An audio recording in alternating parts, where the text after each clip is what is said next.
ಇಷ್ಟು ಕೊಡ್ತಾರೆ, ಇಷ್ಟು ನಾ ಇಟ್ಕೊಂಡು ಉಳಿದದ್ದು ಇವರಿಗೆಲ್ಲ ಕೊಡುವಂತ ಆ ಲೆಕ್ಕಾಚಾರ ಬೇಕಾ? ಆ ರೀತಿಯ ಮತ್ತೆ ಏನೇ ಇರಲಿ, ಹಾಗಾದ್ರೆ ಅವನನ್ನು ಎಚ್ಚರಿಸಬೇಕಾದದ್ದು ನಮ್ಮ ಕರ್ತವ್ಯ ಅಲ್ವಾ? ಬ್ರಹ್ಮ, ಓ ಹರಿಯೇ, ಏನಾಯ್ತು? ಏನು ನಿನ್ನ ಕಾರ್ಯದಲ್ಲೇ ನೀನು ಕಾರ್ಯೋನ್ಮುಖನಾಗುವುದನ್ನ ಬಿಟ್ಟು ಏನೇನೋ ಲೆಕ್ಕಾಚಾರ ಹಾಕ್ತಾ ಇದೆಯಲ್ಲ ಮಾರಾಯ. ಏನೋ ಒಂದು ಜಿಜ್ಞಾಸೆ ನನ್ನ. ಇದರ ಮರ್ಮ ಏನು ಅಂತ. ಓಹೋ, ಆಲಿಸ್ಬೇಕು.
ಅದಕ್ಕೆ ನಾನು ಮೊದಲೇ ನಿನ್ನಲ್ಲಿ ಹೇಳಿದ್ದೇನೆ, ನನ್ನಲ್ಲೇ ಒಂದು ಜಿಜ್ಞಾಸೆ.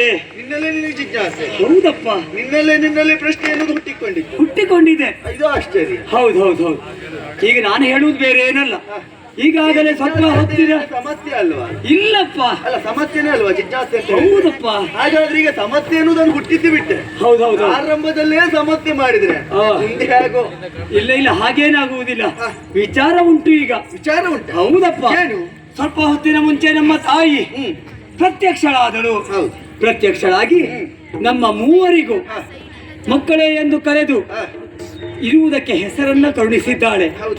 ಆಮೇಲೆ ಇರುವುದಕ್ಕೆ ಒಂದೊಂದು ವಾಸಸ್ಥಾನವನ್ನು ಅನುಗ್ರಹಿಸಿದ್ದಾಳೆ. ತದನಂತರ ಹಿಡಿಯುವುದಕ್ಕೆ ಆಯುಧವನ್ನ, ಆಮೇಲೆ ಮಾಡುವುದಕ್ಕೆ ಕಾರ್ಯವನ್ನ ಕೊಟ್ಟಿದ್ದಾಳೆ. ಆಮೇಲೆ ಅದೃಶ್ಯಳಾಗಿದ್ದಾಳೆ. ಈಗ ಜಿಜ್ಞಾಸೆ ನನ್ನಲ್ಲಿ ಯಾಕೆ ಹುಟ್ಟಿದೆ?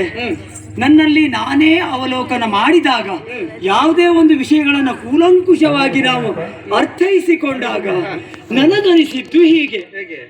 ಮೊದಲಾಗಿ ಅಮ್ಮ ನಾನೊಂದು ದೊಡ್ಡ ಜನ, ಹಾಗಾಗಿ ಈಗ ನೀವು ತಿಳಿಯಬೇಕಾದ ಬೇರೇನಿಲ್ಲ. ಈಗ ನೀವೆಲ್ಲ ಸ್ತಬ್ಧರಾಗಿ ನಿಂತಿದ್ರಿ, ನಿಮ್ಗೆ ಏನು ವಿಚಾರ ಗೊತ್ತಾಗ್ಲಿಲ್ಲ. ನಮ್ಮ ಪ್ರಾರಂಭದಲ್ಲಿ ಹಾರ್ಲಿಕ್ಕೆ ಶುರು ಮಾಡ್ತಾ ಇಲ್ವಾ? ಎಂತದ್ದು ಅಂತ ಗೊತ್ತಾಗ್ಲಿಲ್ಲ. ಹೀಗೆ ನಿಮ್ಮನ್ನ ಒಳ್ಳೆ ದಾರಿಗೆ ಕರೆದುಕೊಂಡು ಹೋಗೋ ಕರ್ತವ್ಯ ನಂದು. ನೀವಿಬ್ರು ಕಾಲಿಗೆ ಬಿದ್ದು ಬೇಡ್ಕೊಂಡ್ರೆ ನಿಮ್ಗೆ ಸರಿಯಾದ ಸಲಹೆ ಸೂಚನೆಯನ್ನು ನಾನು ಕೊಡ್ತೇನೆ. ನೀವು ತಲೆಬಿಸಿ ಮಾಡ್ಕೊಳ್ಬೇಡಿ. ಬನ್ನಿ ಮಕ್ಕಳಾದ ನೀವು ನನ್ನ ಕಾಲಿಗೆ ಬಿಡಿ. ಬನ್ನಿ. ನೀನು ಹೇಳುವ ಮಾತಿನ ಅರ್ಥ ನಾನ್ ದೊಡ್ಡ ಜನ, ಹಿರಿಯವ. ದೊಡ್ಡ ಜನ ಅಂತಲ್ಲ, ಆಗ್ತದೆ. ಏನು ಶ್ರೇಷ್ಠ, ನೀನು ಜ್ಯೇಷ್ಠ ಎನ್ನುವುದ. ಹಿರಿಯವ ಅಂದ್ರೆ ಮತ್ತೆ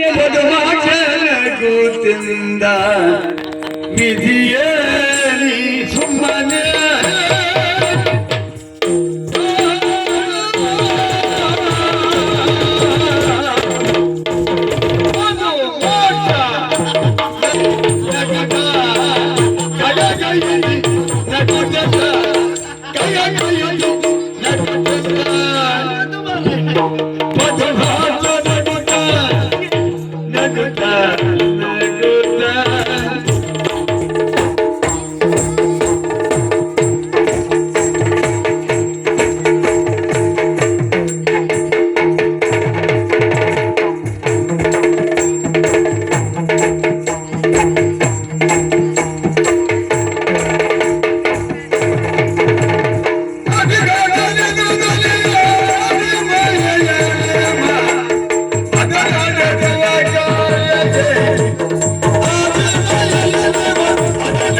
ಹಾ ತಾರತಮ್ಯವನ್ನು ಹುಟ್ಟಿಸಿ ಬಿಟ್ಟೆಯಾ? ಹೌದು.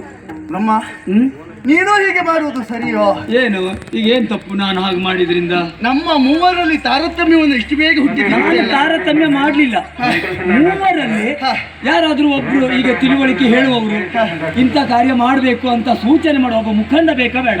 ಒಬ್ಬ ಹಿರಿಯವ ಬೇಕಾ ಬೇಡ? ನಿಮ್ಮ ಒಳ್ಳೆತನಕ್ಕಾಗಿ ನಿಮ್ಮ ಒಳ್ಳೆಯತನಕ್ಕಾಗಿ ನಾನು ಹೀಗೆ ಮಾಡಿದೆ. ಈಗ ನಾನು ಹಿರಿಯವಂತ ನೀವಿಬ್ರು ಒಪ್ಪಿಕೊಂಡ್ರೆ ಯಾವುದೇ ಒಂದು ಜಾಗಲ ಇಲ್ಲ. ಹಾಗಾದ್ರೆ ನೀನು ಹಿರಿಯವ ಎನ್ನುವುದಕ್ಕೆ ಕಾರಣ ಒಬ್ಬರು ಹಿರಿಯವರು ಬೇಕು ಎಂಬ ನೆಲೆಯಲ್ಲಿ. ಹೌದು. ಹಾಗಾದ್ರೆ ನಿನ್ನಲ್ಲಿ ಕೇಳ್ತೇನೆ, ಏನು ನಮ್ಮ ಮೂವರಲ್ಲಿ ಹಿರಿಯವರ್ಯಾರು ಕಿರಿಯವರ್ಯಾರೆಂಬ ಪರಿಭೇದ ಇದ್ದದ್ದು ಹೌದು ಅಂತಾದ್ರೆ ನೀನು ಸೂಚಿಸುವುದಲ್ವಾಗಿತ್ತು? ಮತ್ಯಾರು? ಅಮ್ಮನೇ ನಮಗೆ ಸೂಚಿಸಬಹುದಿತ್ತು. ಬ್ರಹ್ಮ ಹಿರಿಯರಿದ್ದಾನೆ, ಅವನ ಹಿರಿತನವನ್ನು ನೀವು ಒಪ್ಪಿಕೊಳ್ಳಿ ಮಕ್ಕಳೇ ಎನ್ನುವುದಾಗಿ. ಆದ್ರೆ ಅಮ್ಮನೇ ಆಡಿದ್ದು ಹೌದು ಅಂತ ಆಗಲಿ ಖಂಡಿತವಾಗಿ ಒಪ್ಪಿಕೊಳ್ಳಬಹುದಿತ್ತು. ಆದ್ರೆ ನೀ ಹೇಳಿದ್ದಲ್ಲ ಒಪ್ಪಿಕೊಳ್ಳುವುದಕ್ಕಾಗುವುದಿಲ್ಲ. ಇದು ನಾನು ನಿಮ್ಮ ಸಹೋದರ ಅಲ್ಲ. ನಾವು ಆ ತಾರತಮ್ಯವನ್ನು ಹುಟ್ಟಿಸ್ಲಿಲ್ಲ ಬ್ರಹ್ಮ. ಅಲ್ಲ ಈಗ ನೀನು ಹೇಳಿದ್ಯಲ್ಲ, ಈಗ ಅಮ್ಮ ಹೇಳಿದ್ರೆ ಮಾತ್ರ ನಾನು ಕೇಳ್ತೇನೆ, ನೀನ್ ಹೇಳಿದ್ರೆಲ್ಲ ಕೇಳುವುದಿಲ್ಲ. ಖಂಡಿತವಾಗಿ ಈ ವಿಚಾರದಲ್ಲಿ ನಿನ್ನ ಮಾತು ಕೇಳುವುದಿಲ್ಲ. ಸರಿ, ಯಾಕೆ ಹೇಳಿದ್ರೆ